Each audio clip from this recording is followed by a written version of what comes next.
ओम नमः शिवाय। आज की अवेकनिंग में आप सबका स्वागत करती हूँ। आज हम बात करेंगे भृंगी ऋषि पर। भृंगी ऋषि भगवान शिव के अनन्य भक्त थे। वे केवल शिव की आराधना तपस्या किया करते थे और प्रतिदिन उनका नियम था कि वे उनकी परिक्रमा किया करते थे। शंकर भगवान और माँ पार्वती के बीच से भृंगी ऋषि सूक्ष्म रूप में प्रकट होकर अपनी साधना तपस्या से उन्होंने शंकर भगवान की परिक्रमा को पूरा किया। तत्क्षण शाप से मुक्ति और वरदान शंकर भगवान ने दे करके उनके शरीर के बीच के अंग में, जहाँ से कि शंकर भगवान की परिक्रमा को पूर्ण किया, संसार को बताने के लिए और भृंगी ऋषि को बताने के लिए उन्होंने उन्हें बीच में एक पाँव दिया, क्योंकि वह अपने को बैलेंस कर सकें और दुनिया के सामने ये एक उदाहरण बनकर पेश किया, ताकि शिव और पार्वती माता दोनों एक ही हैं, इन रूप को एक माना जाए।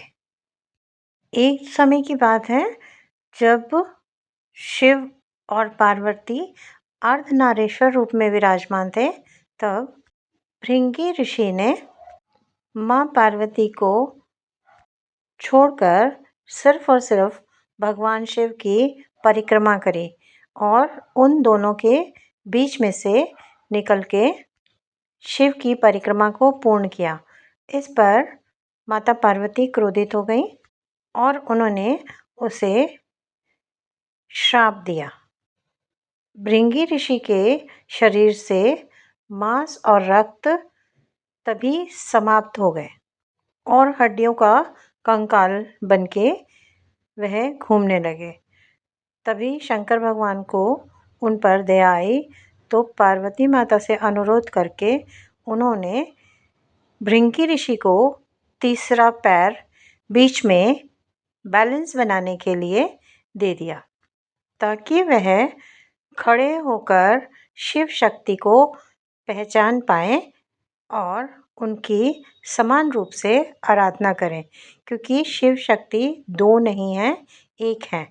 यानी जब उन्होंने परिक्रमा शंकर भगवान की थी, तब पार्वती माता ने उन्हें समझाने की कोशिश करी कि हम दो नहीं एक हैं, परंतु उन्होंने उनका अपमान करके शिव की परिक्रमा करके उसे छोड़ा। उस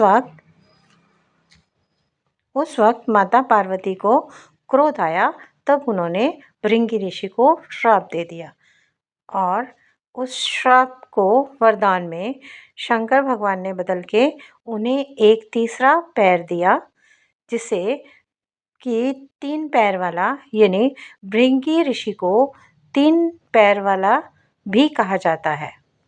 आज के लिए इतना ही, मिलते हैं अगली जर्नी में। तब तक के लिए राधे राधे।